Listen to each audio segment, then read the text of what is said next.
everyone. You've spent the past 2 days wrestling in queues, hearing from the finest on their marketing chops, but now it's time for something a little different. We want to just bring some lightness to the fact that AutoTrader has over 50 new car brands that you can buy from on our site. And if there's one thing that we know for sure, when we say AutoTrader, we want you to think car.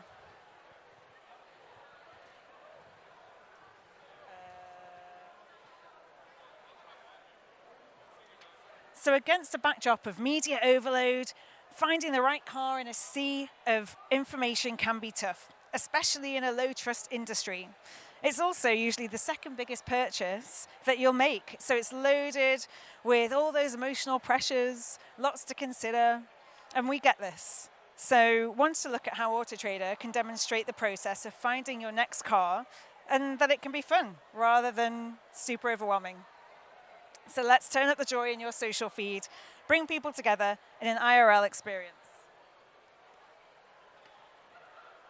And we know it can be easy to fall into that trap of just pushing out branded content that's got really low engagement, but we thought we could bring some lightness and joy. It might provide a new path forward in how consumers could approach car buying.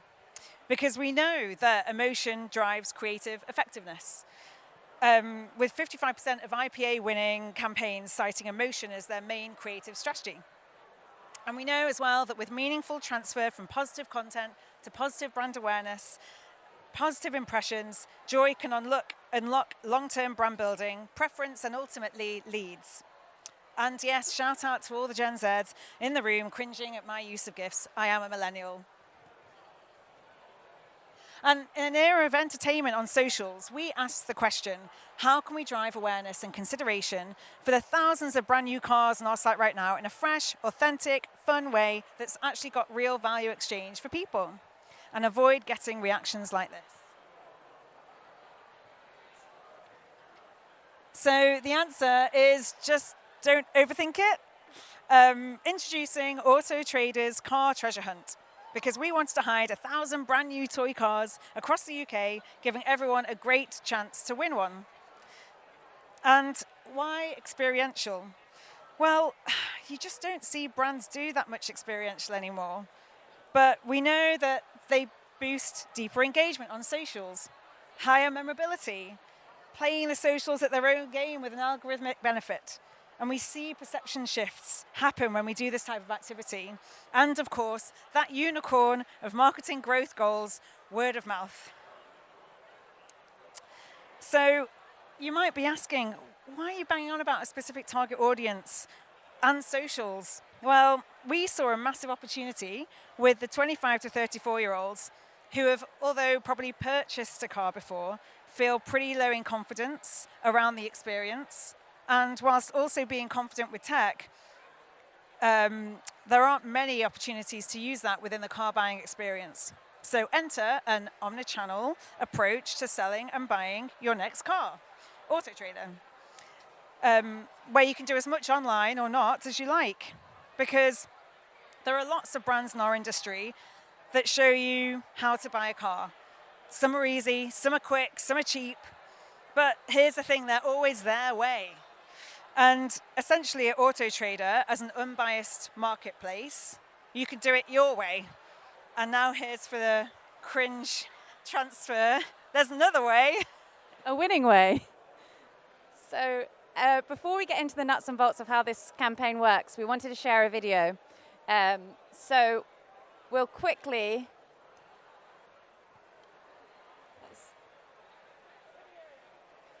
Hold on, it might work here. Stick with us.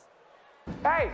Okay, can everybody hear that? I've got a question for you. Okay, great. What if finding a little red toy car like this gave you the chance to win a brand new car? And not just any car, the Hyundai Ioniq 5N. Remember last year when we gave away a Tesla to this guy? That was in this very car park in Manchester. And this time, we're going bigger. And at the same time, we're going smaller. Bear with me.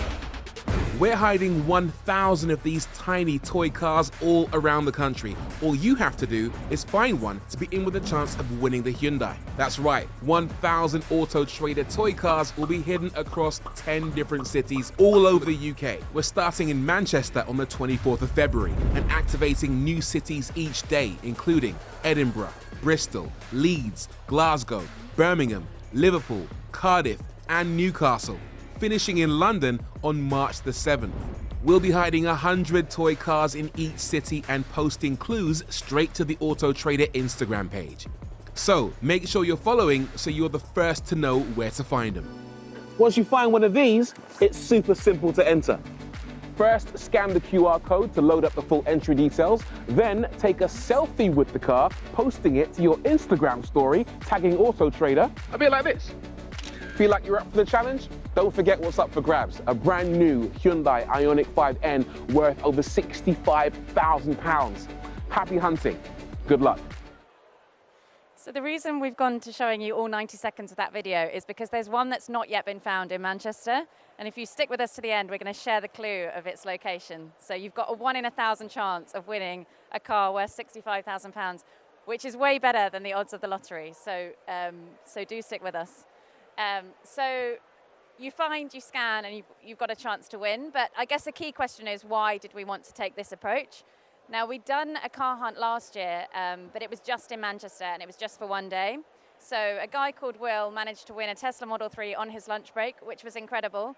But we wanted to be more inclusive this time round. So we decided to choose the 10 most densely populated cities in the UK and hide cars in all of those. So each city has got 100 cars. Launched in Manchester on Monday, the best city in the world, obviously. Not without a few hiccups, though. So with any live campaign, of course, you get thrown a few curveballs that you didn't expect. So what happened on Monday was we were delivering the cars with some cyclists, and one of the cyclists fell off his bike, which meant that 2 cars couldn't be found, or hidden, in fact, in order to be found. So the irony of him being on a bike with us promoting a car campaign, that wasn't lost on us. Had to put a quick contingency plan in place. But since then, I think we really lent into the comms around that. We were very real. We thanked the audience for sticking with us. And I think it's just made it a bit more human. It's very real, this campaign. It's very live. And nothing said that more than someone falling off his bike. So we wanted to take it further than we had done before. We wanted to be more inclusive. Of course, you'll always get people saying, but you're not coming to my hamlet in the deepest, darkest depths of, Dorset, and that's okay, but we are getting bigger, and if we go again, we would go even broader. So that's why. And I guess a key thing to say is, it's not always that deep. So yes, there was an insight which Rox referred to, and we are very data-driven as a company. But if you maybe take an 80-20 approach, where 80% of your marketing activity is very data-driven, we never want to lose sight of that 20% of just pure curiosity and doing something that you've not done before or that's new for your brand. So this slide shows all of our locations. As we said, there's still some to be found in Manchester, which we'll reveal. We've gone on. And one of the brilliant things about it is that so far it's really bringing communities together. And one of the things that has enabled us to do that is a partnership with the Secret Media Network. So for anyone that doesn't know, Secret Media run the accounts of things like The Mank and Secret London. So they've got very highly engaged, very localized followers, which is perfect for a campaign like this. So we've used those networks and relationships to really push the fact that this is something that's happening. It's happening in those cities, and people can get involved. It also happened to coincide with half-term week when we started this for some schools. So not everyone, but that was kind of an added benefit that we didn't foresee, but people were going out there hunting in a geocaching way for cars with their children. Some numbers there, but I guess great estimated total following of that Secret Media partnership and of the estimated impressions on that as well. Fancy winning a car? If you want to be in with the chance of winning a new car, listen up. You can go and watch some of this later. But in terms of how things are looking so far, you see on the left there, that's some people that have found some cars. So they're elated and joyful, and they're sharing their experience. What's been brilliant is that even people that haven't found cars have still got involved and still tagged Autotrader, and they're still building that memory with us. A couple of other examples of things that we've had, like as an automotive brand, you can imagine a lot of our engagement is quite male-dominated, and what's been brilliant with this campaign is that it does seem to be quite even in terms of gender split. So we've had loads of women entering as well, which is, again, something that we love to see. And some of the comments have also been really inspiring. So the top one there says, "Gotta say, I've not found a car yet, which is really sad. However, I've met so many lovely people who are on the hunt as well." So bringing communities together, we've had lots of messages of people saying, "I've made some friends out of this," which is so brilliant to see and not something, again, that we forecasted happening. Another one here says, "Good luck, Manchester. I'm holding out for Glasgow on Friday." And there's a whole conversation here that can be followed, but someone replies and says, "I work in Glasgow, but Friday is my day off, so having to come back in again." And they said, "See you in the field, soldier." So already building relationships beyond our network. So I guess a key question with any campaign like this is, what are the key measures of success? And of course, we will look to the key kind of usual suspect metrics, you know, the engagements, the number of user-generated entries that we have, the estimated reach, and they're all brilliant things and things that we take very seriously. But I think the one thing that Rox and I were keen to land today is that there's a lot to be said for just curiosity and for doing things differently and trying things that you haven't tried before. There's a lot of firsts baked into this campaign for us. And some of them will work and some of them won't, and sometimes you'll be thrown a curveball, but that's okay. And I think it's really important that we keep that magic alive in marketing. So without further ado, we promised you a clue. We know everyone wants to get to the bar. We're going to reveal the clue. But before that, like Rox and I have stood up here and spoken about this today, but none of this would have been possible without the team, and the team are really what has made it happen. So a huge thank you to the marketing team, some of you are sat here, and especially to the social team. So Amber, James, Hannah, and Tom are the ones that have made it all happen. And I wanted to say a big thank you to them without embarrassing them, but thank you. And so the clue that you've all been waiting for. So this is in Manchester. It's a car that's yet to be found. And the clue is,